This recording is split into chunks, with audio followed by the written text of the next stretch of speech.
Okay, so in this tutorial, I'm going to give you guys some tips on drawing mountains. When you're drawing, mountains or rocky areas in general, again, I always advise that you stick to using, you visualize things using basic forms, all right, simple forms. And I think there are only a few important things to think about when you're drawing mountains.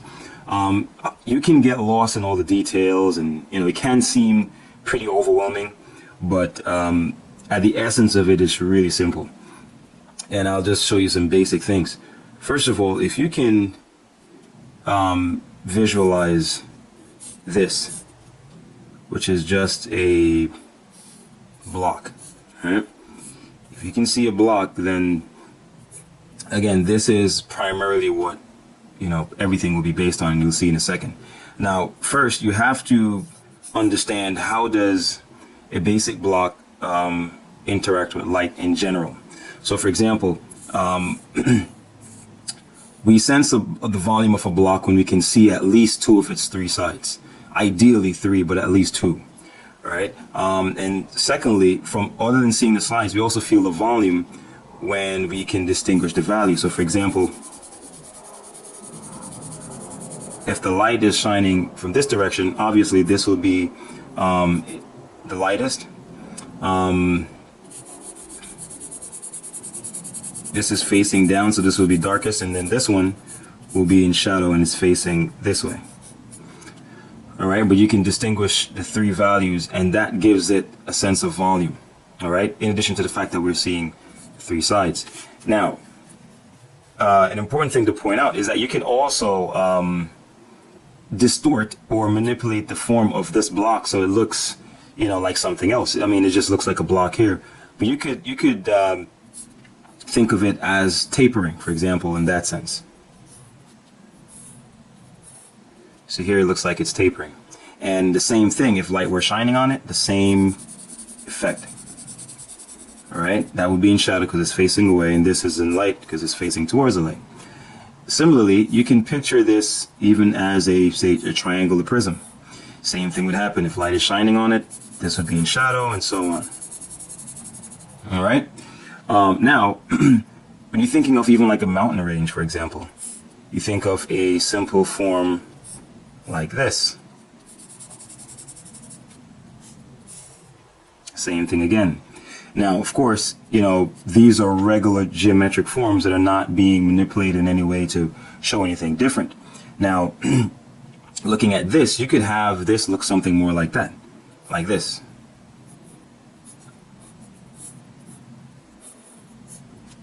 See? And it's essentially the same thing.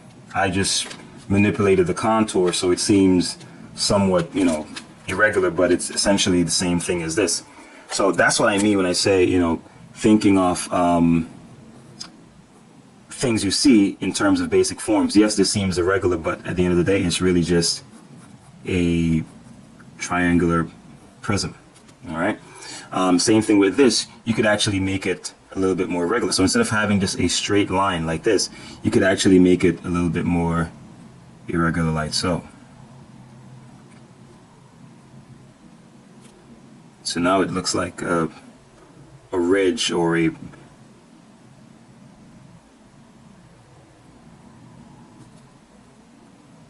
some kind of a mountainous range.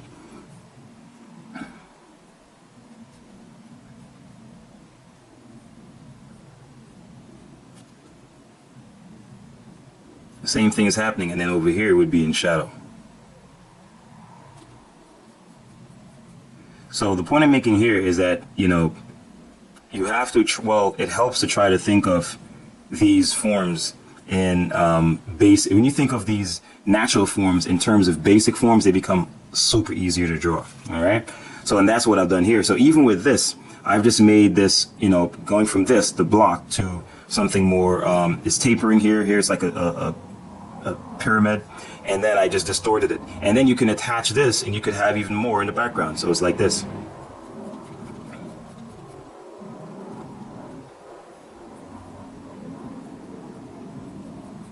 So you're thinking of putting some in the front, some in the back, and so on. Now, you can make it even have more sides. So you could split this up. So now it's actually like, in other words, I'm thinking of this. So this could be a prism, but not necessarily triangular. No, it has a lot more sides. It could be a pentagonal, pyramid where it has five sides as the base. It doesn't matter. The point is, I'm going from this basic shape, and now I'm just pretty much giving it more sides. So in the same sense of picturing this, I could draw a mountain that has, that's what I have in my mind. See what I'm saying? And then, so each side has its own type of a treatment in terms of how it responds to light. Now, so the basic forms, and then, the light. Now, the third thing to think about is also the texture.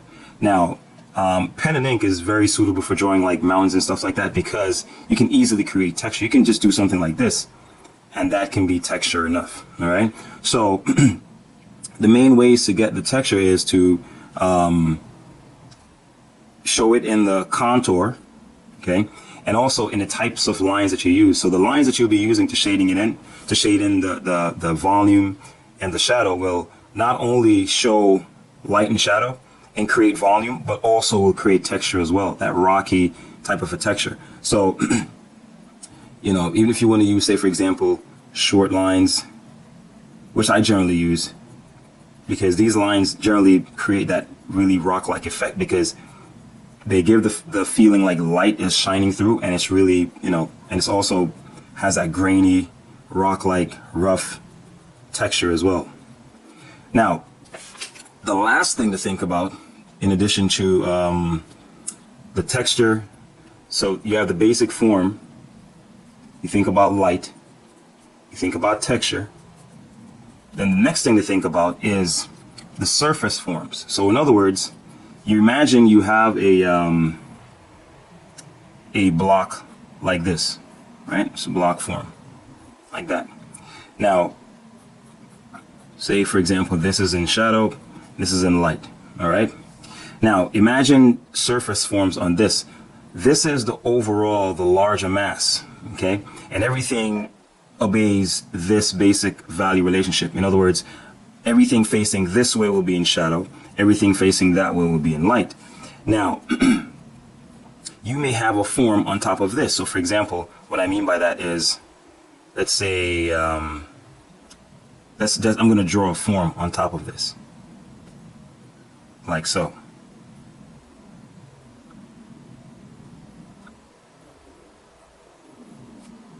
And I'll do one on this side as well. Something can be, let's say something is projecting off of it. How do I do this? Doesn't even matter really. Like that. And then let's say there's even, so it's like that. Right? Now, see, this looks a little bit more complicated than this does, but it's basically the same thing. And the point I'm making is, remember, everything on this side will be in shadow. However, see, now I've complicated the side of this, so that means this side will have, even though it's on the light side, see, it will have shadow here, because now it's preventing the light from hitting this side, okay? And here will be in light. And there may be a cast shadow onto this. See what I'm saying? And so, in other words, on mountains, you'll always find the rock or the face of a mountain is never entirely smooth. So you will have crevices and forms that will protrude. You'll have recesses and so on, unevenness, and that's what gives it that that texture as well. So basically, you have to think of these crevices and forms that protrude and so on in terms of basic forms. And the more you do that, then it will be easier for you to render these things. So I'm gonna draw a mountain range down here so you can get an idea of how do you apply these four things. So for example, this I would refer to as surface forms.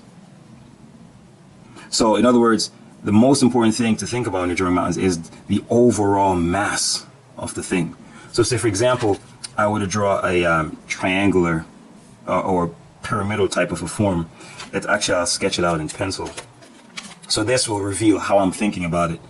So say for example, this one is more like a, see, in essence, that's the form. See, it looks like a pyramid. However, it's not going to be this simple. All right. So let's say, now I'm going to make it a little bit more complicated.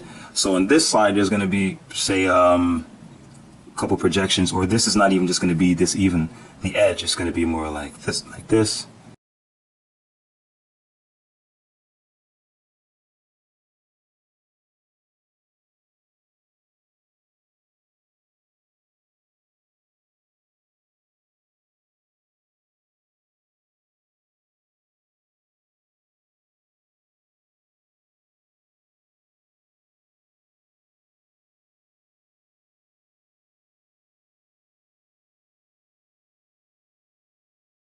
This will be the side that will be in shadow. All right, and this will be the side that will be in light. All right, so when I start shading in, you'll see how I start making sense of this. So in essence, what's going on here is you have just basically this basic form. All right, and this side will be in shadow here. And then on the side of this, it's almost like you have layers of areas like this stacked onto each other. And then there's another one.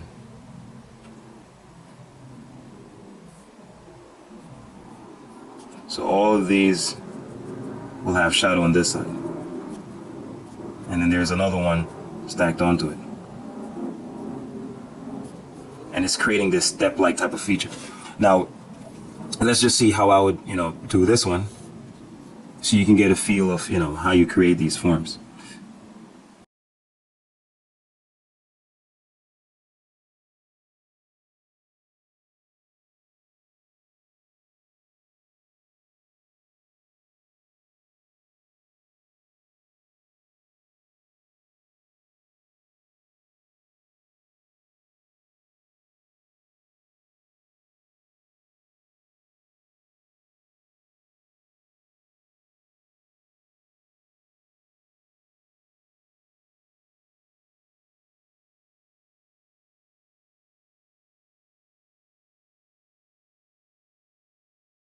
Right? So now I'm going to separate the light areas from the shadow areas. So essentially this will be the areas in shadow, right?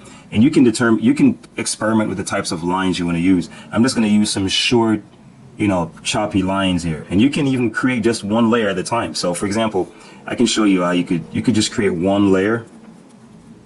Use one layer of strokes to lay in all the shadow areas. And then you can go in and, start being a little bit more specific in how you separate the forms.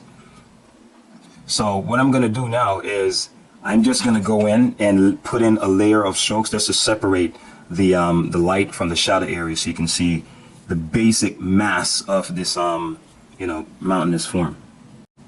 So all of this side is in shadow. I'm keeping that in mind. And here you have the smaller forms on the side that's kind of like projecting out. But for the most part, this whole thing is in shadow on this side. But of course, even within the shadow areas, you're going to have parts that project outwards, and you have little light areas within that. So these are the two main areas right now, light and shadow, and then you're going to go in and deepen that. And notice I'm being consistent with the strokes that I'm using. It's good to practice doing that as well. And switch to using like horizontal lines, and then you're using, another point you're using all diagonal lines, or vertical line. It's good to be consistent, because it gives the drawing a whole sense of unity as well. So now I'm going to go in and start distinguishing things a little bit more clearly.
All right, and then you would pretty much continue the same way.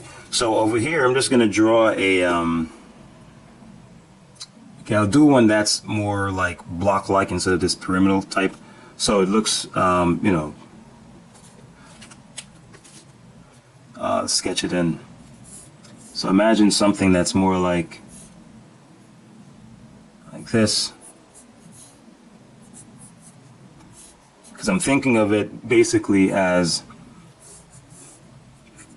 more like this.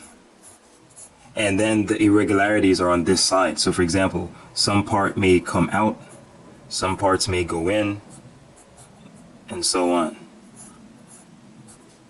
And that's basically how I'm thinking about it, just like this. And then you just think about how this would interact with the light.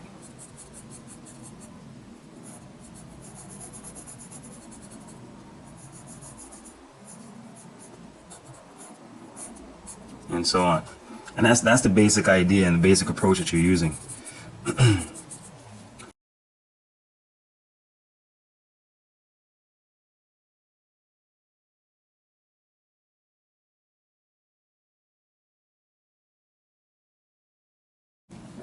So this is more like you're seeing the face of it, you're not seeing the top that much.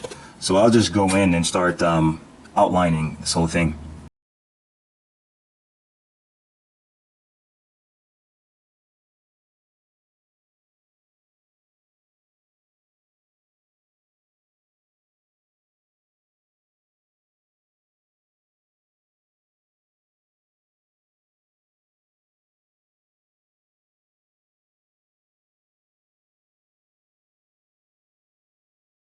What you have is this block-like form, and it has the light is coming from this side, just like with this one. The light is coming from this side as well, right? And so what's facing this side will be in light, and what's facing this side will be in shadow. Now, what I'm having is some parts of it, most of it, this form will be in shadow, and I'm just going to use the a basic line of stroke so you can see that separation right now.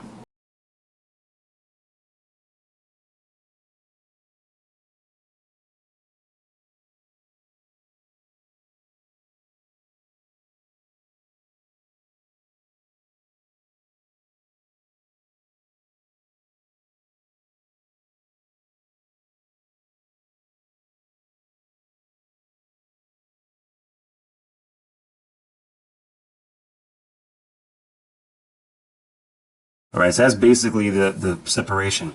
Now I'm going to go in and start really working on the details and getting the you know, the basic little textures and details and so on. So it ends up looking more like this one.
See, basically, this is the same principle that I would use throughout. I'm kind of running out of time here, but essentially the same principle that I, would use consistently throughout this whole thing.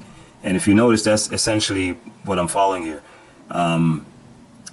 Areas that are in shadow, areas that are in light are separated, and then you go in and work on the details.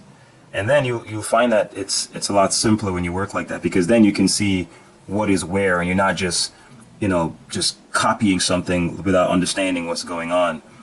And not only that, what happens is the drawing will have a lot more mass and structure and believability, because it'll be a consistent light and shadow pattern that bathes the whole thing, and it will be consistent.